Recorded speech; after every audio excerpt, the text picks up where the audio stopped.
Awesome.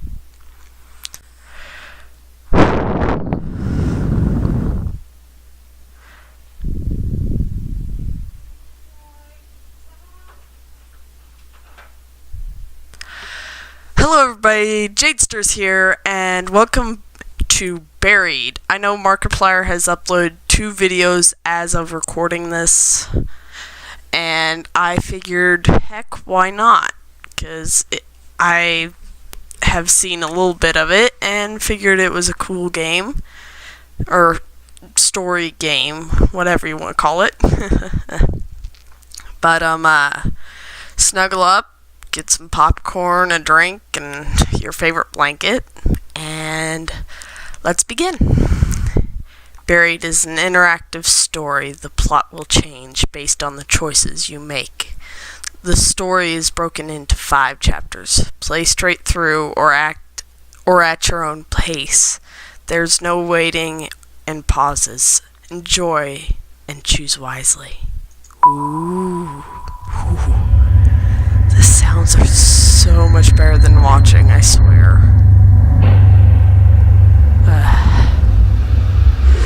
I open my eyes and the first thing I want to do is scream. I'm flat on my back and everything seems to hurt. The trees overhead look familiar.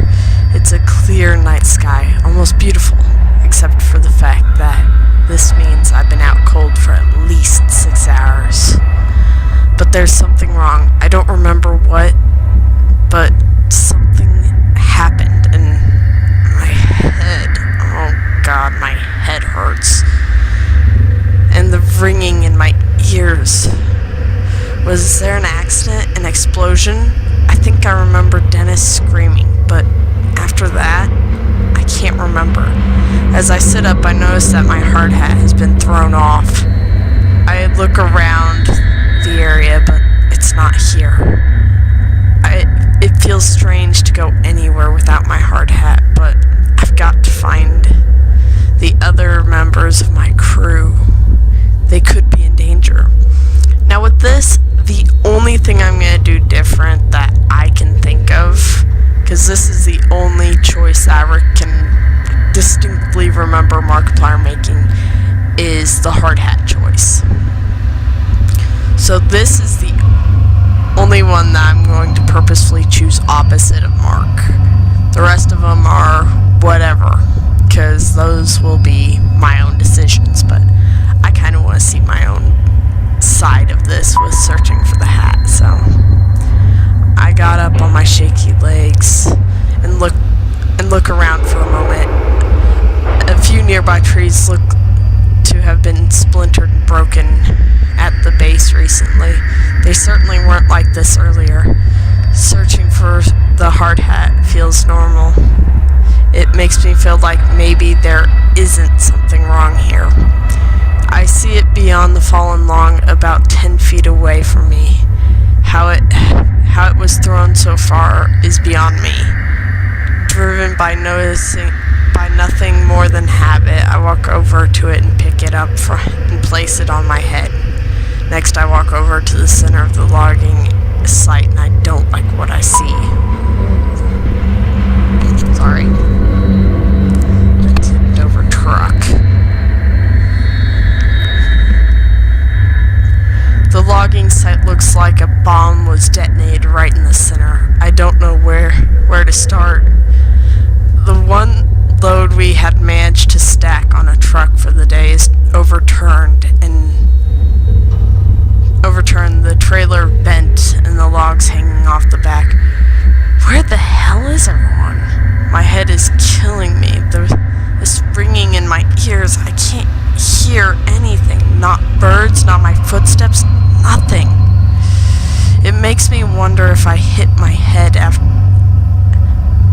my hard hat flew off. I run through a quick mental checklist to make sure my brain is still working. My name is Roger Hastings. I am 41 years old. The year is 2017. I own a small logging company, and we've been logging in this strip of Kentucky woodland for almost a month now. Okay, so my brain works. That's a relief. But fearful because something is certainly not right here. I look around the logging site, my mind trying to figure out what has happened. Just about every piece of equipment has been overturned or tilted. Ooh, look at debris or truck. Well, I know what's at the truck because I watched Markiplier play, but...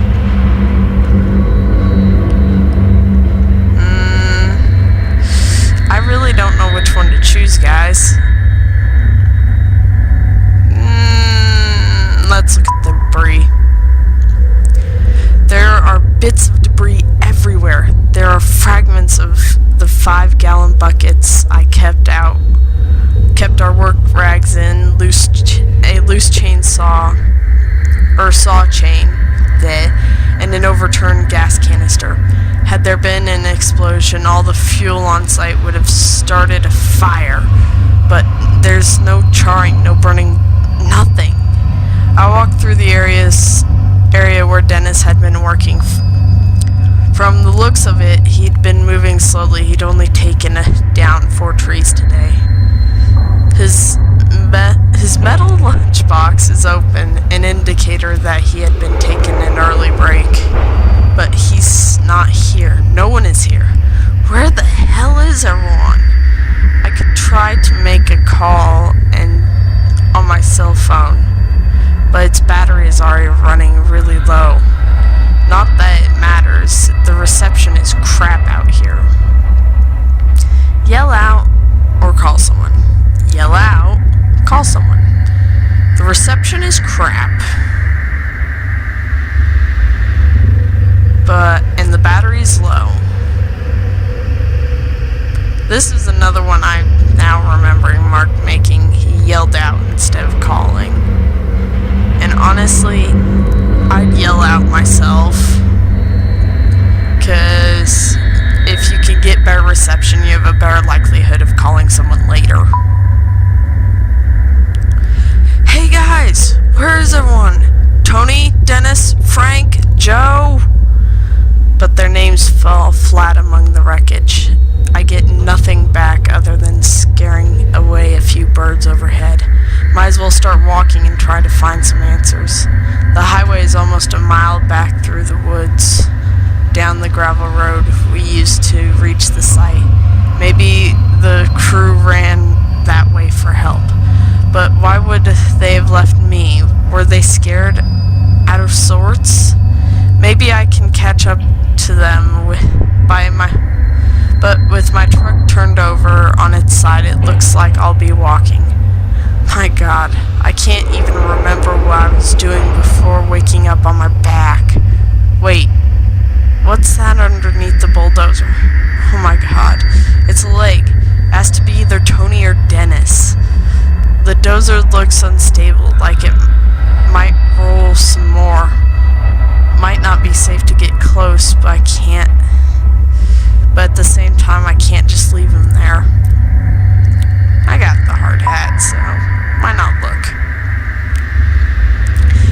Hey, I yell. Are you okay? Are you alive? Holding onto my hat, I skip over the wreckage equipment and stray logs to get closer. I can see a bit more of the leg and jeans are soaked in blood. I recognize the work boots. It's clearly Tony. His leg is bent in an impossible angle, nearly crushed flat. The closer I get, the more apparent it becomes that Tony didn't survive. This is another one that I remember Mark making here. And honestly, I would leave it alone, except maybe the body could tell us something about what happened. I try to pull him out, but he's just not budging. That's when I see the blood coating the ground under him. It's thick and fresh, so dark on the dirt that looks black. As I'm tugging, I hear something crush, but I somehow manage to pull him out. His legs are absolutely crushed. His stomach looks deflated. Blood is covering everything from the navel down. His face was turned to the right when he was crushed. It looks like a broken plastic mask seeping with blood and bits of shattered skull. Oh my god, I can't believe this. I have to turn away. That's when I hear the deafening creaking noise, and I'm bashing in the head from and I'm bashed in the head from behind as the bulldozer shifts lower to the ground. I roll clear and end up on my back, my eyes struggling to focus. I'm a little shaken up, but I'm fine. Thank God I'm wearing my hard hat. I quickly get up and dust myself off. I can't stay here. I have to find Dennis, Frank, and Joe. I have to find out what happened here. Okay. Sorry. So, if I'm getting this right, when Tony was smashed, pretty much stomach down is completely crushed, and he had a plastic thing, broken plastic mask, a plastic mask over his face, when I'm guessing his face got smashed a little bit, but not so bad that's non-recognizable. So there's bone and stuff in in the mask. That's gruesome. Okay. Let's keep going. Whoa.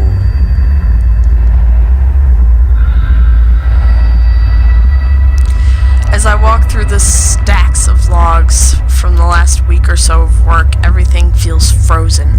The high-pitched sound in my ears, it's terrible. It keeps happening every few seconds. The sound is coming from far away, and sounds like it's coming from far away. I can't help but wonder, is it my ears or is it something else? The silence out here is creepy, and there's a smell like the atmosphere after a bad summer storm. I might as well admit it, I'm a little scared. Everyone is missing, and it's dead quiet out here. There doesn't even seem to be a breeze to rustle the leaves and branches.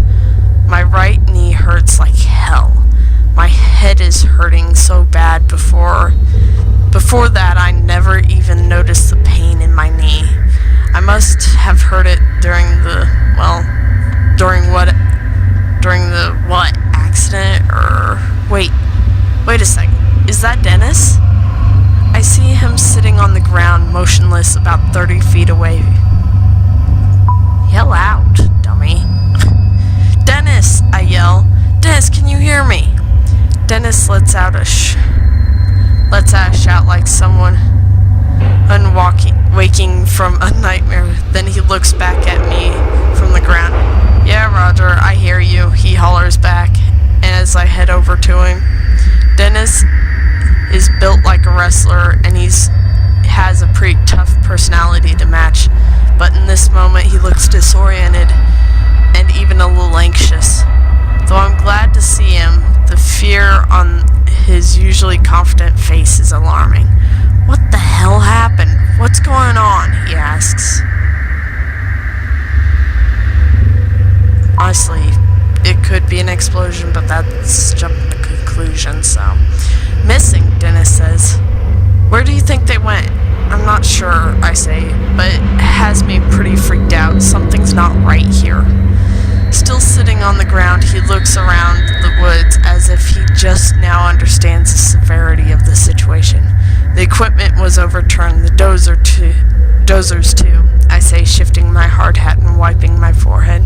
You okay? I ask him. Yeah, just chicken up. Me too. This might be the most intimate conversation Dennis and I have ever had. While he and I have always been on good terms, we've never been particularly close. I've always respected him, though. Sure, he comes to work a few times looking like he'd been in a bar fight the night before, but I've also seen him do an enthusiastic impression of a dinosaur as he played with Tony's kids while they waited to finish up his shift. It's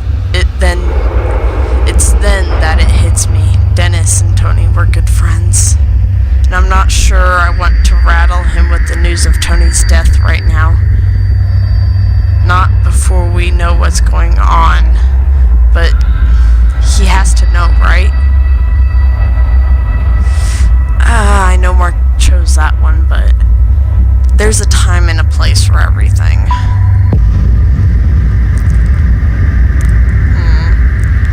It's good to find someone else, I say.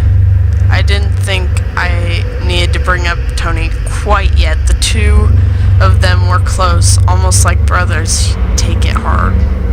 Yeah, he says. Hey, I add, nervously looking down at the ground. Did you see... Yeah, it's looking nervously down at the ground, I'm sorry. Did you see that light? No, I say. What did you see? I don't even know. It was like this flare of white light. It came right up out of the ground like an explosion. So there was an explosion, I say.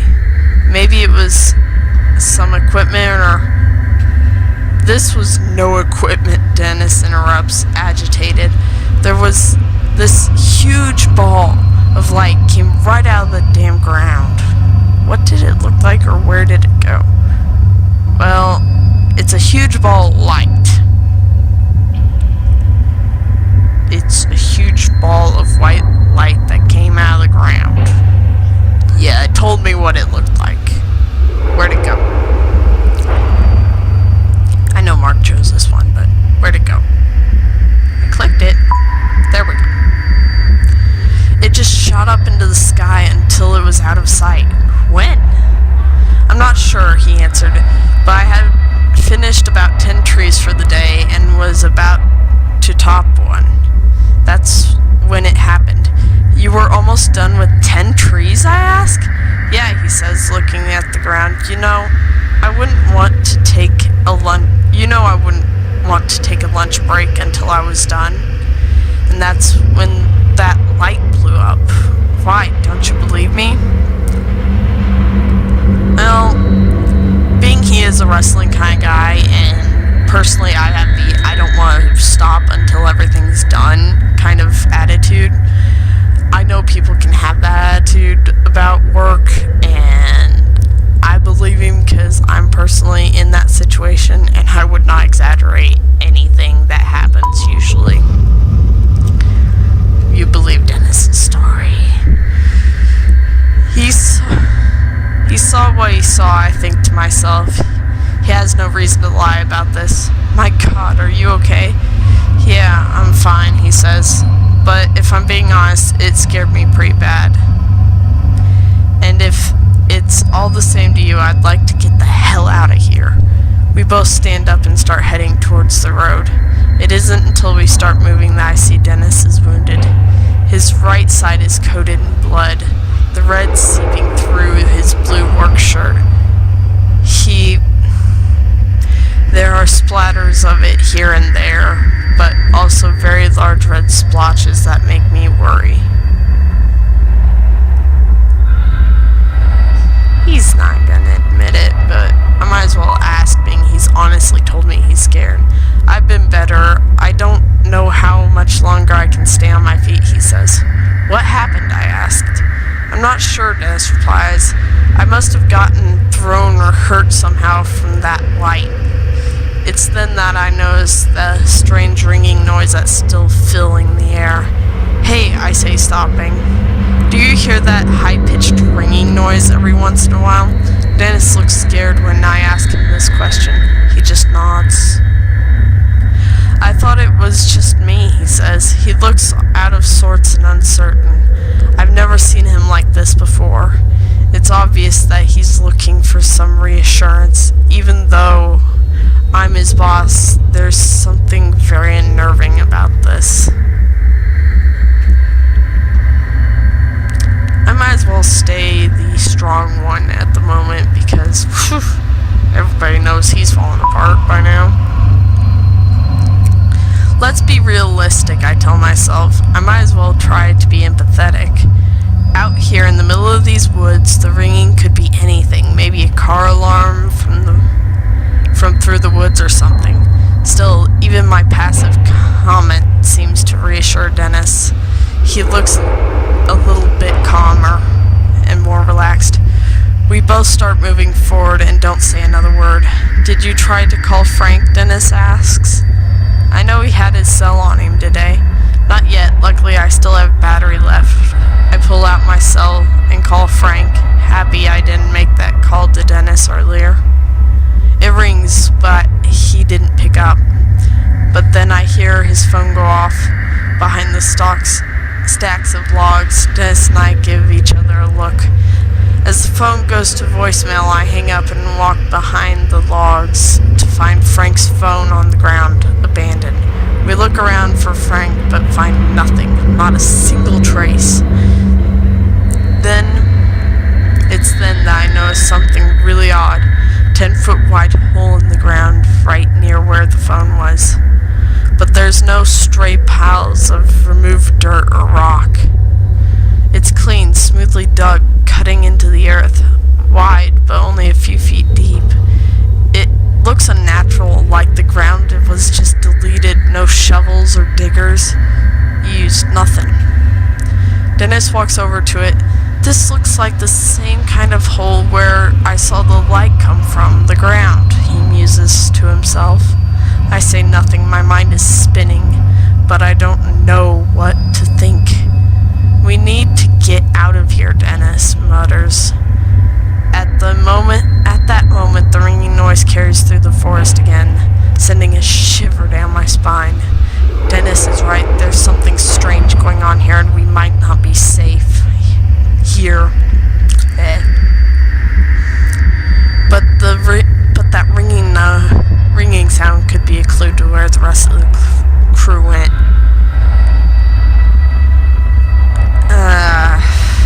I know Mark went for check the sound, but if you left, not only could you get your wounds treated too, but you could also get help. So, let's go. You decide to avoid the sound. With that, we turn and start walking to the west in the direction that I'm pretty certain leads to the road.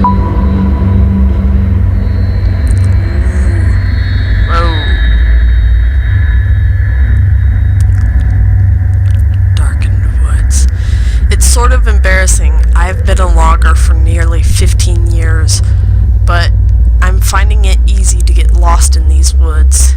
These trees are so thick in places that the moonlight doesn't even reach the ground.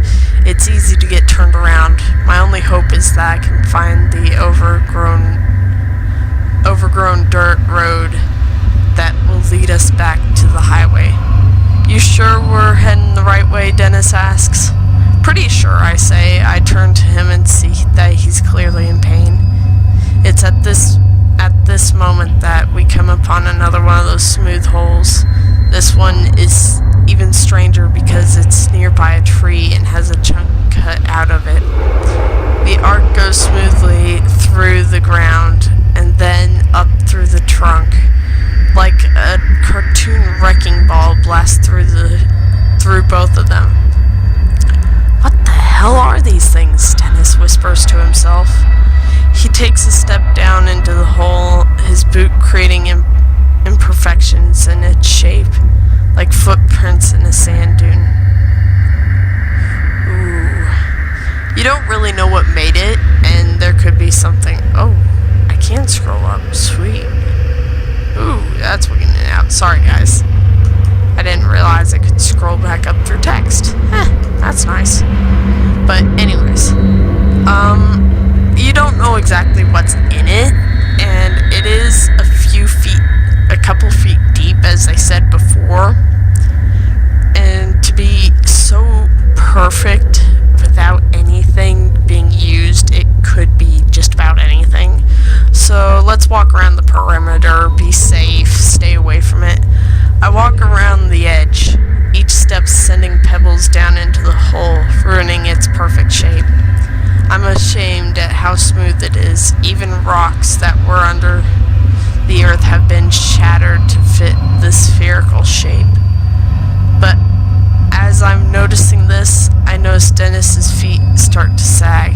"Dennis, get out!" I start, but I don't finish. Before I can react, the ground is giving way and he's falling. to step back, but the fissure that opens up disintegrates the ground beneath my feet as well. I cry out in surprise and barely hear Dennis letting out a curse as we go down into the earth.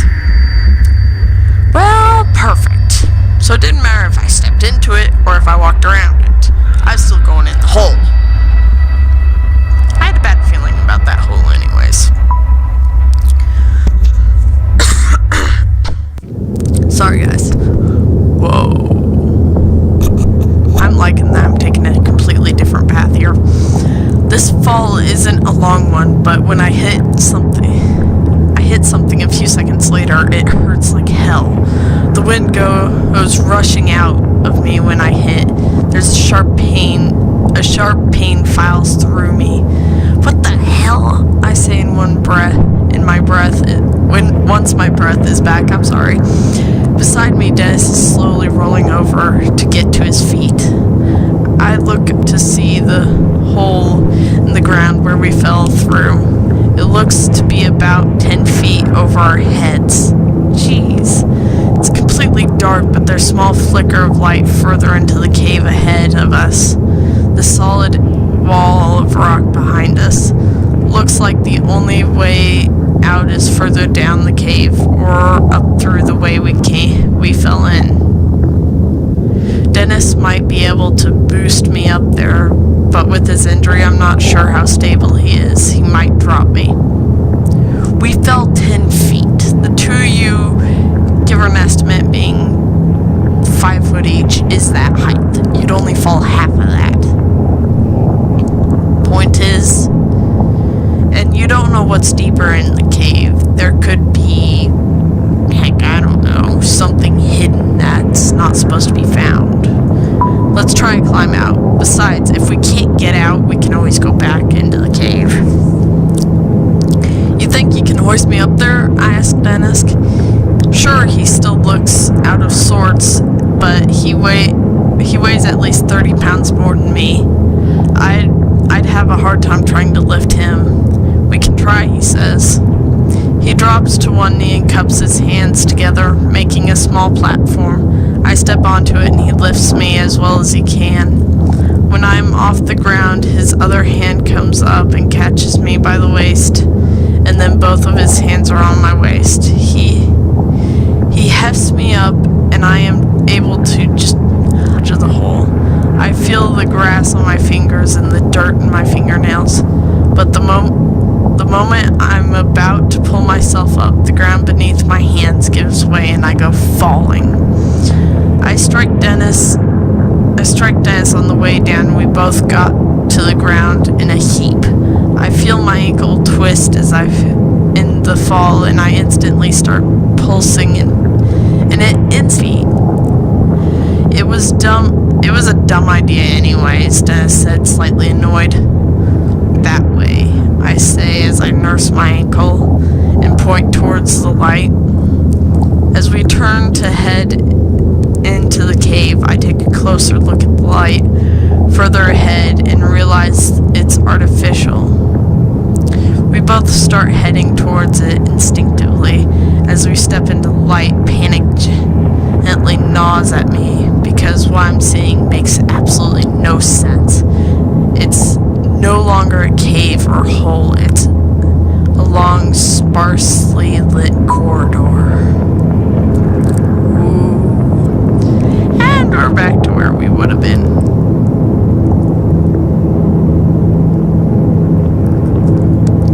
It's a massive corridor. In fact, it seems to go on forever. This corridor is mostly dark, with emergency lights every 10 feet or so.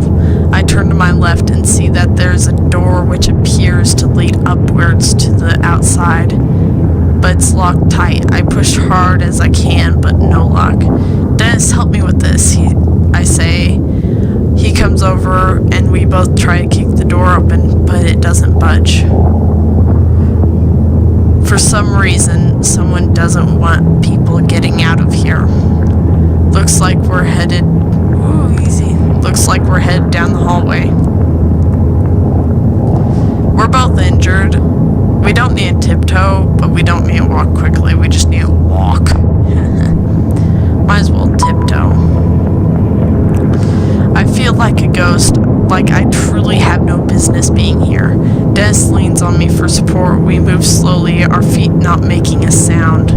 If anyone's in here, I want to make sure. Sorry. I want to make sure they don't hear us. We tiptoe forward as softly as we can. As I carry Dennis to the far end of this otherwise featureless place, I see a flight of concrete stairs leading down. I have to set Dennis down on the floor. His weight is killing me. Plus, my ankle got really banged up when we tried to climb out of that hole. It needs a break. Dennis, are you okay? Stop worrying, man, he says. I'll be okay. I just need a minute to rest. But looking at him, I'm not so sure. I can still hear the ringing noise every so often coming from somewhere in here. I look ahead at the concrete stairs pointing towards them so that Dennis sees them. Can you make it down those stairs, I ask? He stands up slowly and is visibly making an effort not to fall back down. Yeah, he says, the sound a little irritated. He starts for the stairs without me, and I have no choice but to follow. We approach the stairs, and by looking at them, I get the sense that we're crossing some sort of line here. There may very well be no going back. I hate it when you're in situations where there's no going back. It drives me nuts. Sorry guys, I'm trying to get through the entire first chapter in a video. I head down the stairs. I notice that they look aged. That damn ringing noise is somewhere below, louder than ever. I feel like... What's going on? There we go. I can feel the temperature drop. Dennis makes it a few steps down before he is leaning on the wall. He is breathing like he had just finished a marathon. Easy.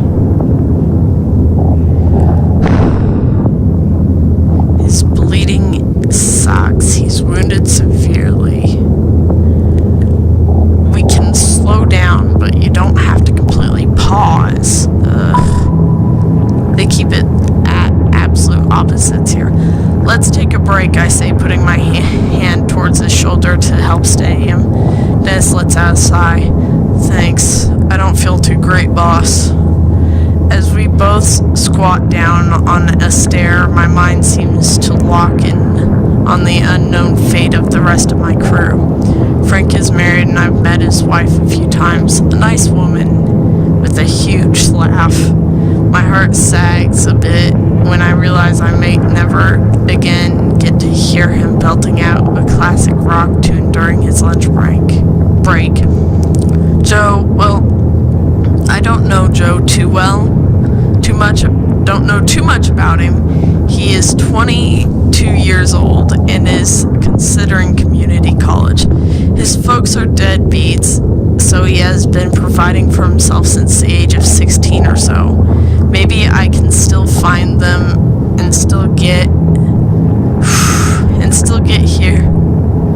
to hear Frank sing in the deep baritone voice after a few too many drinks.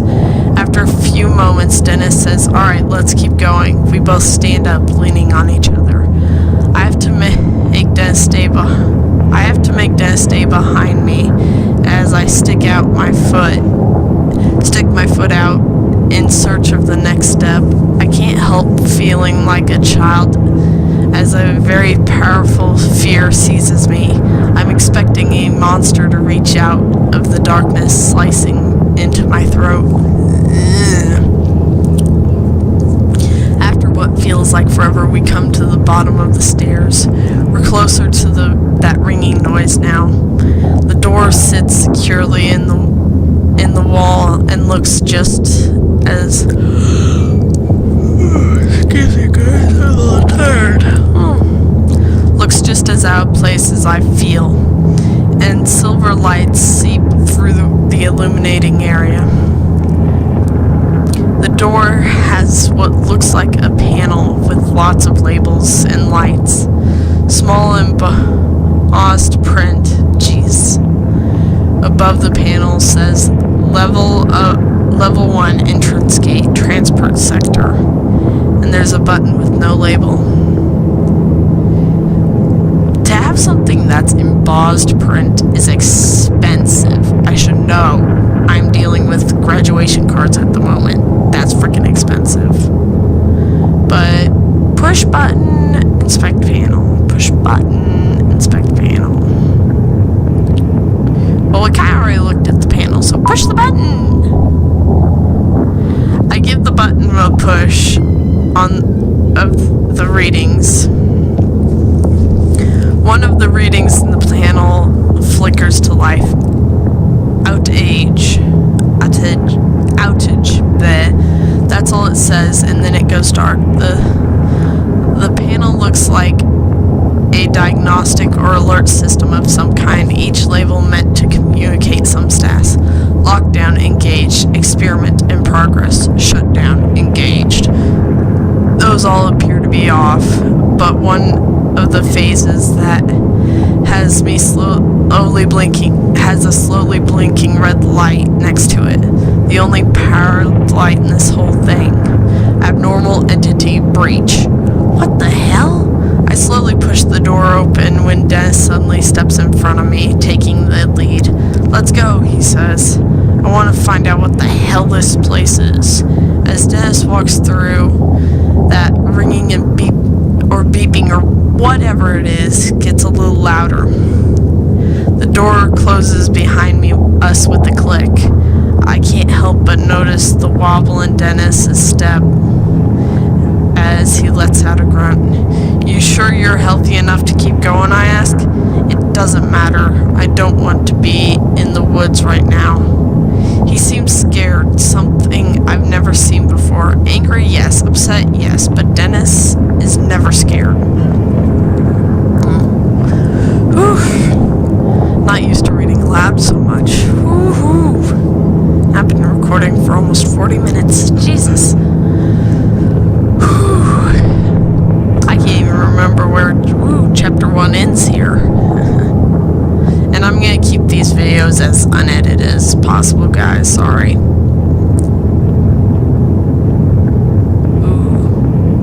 What's so dangerous about the woods? I don't know, he says. I don't think there's anything there to hurt us, but that doesn't mean it's safe.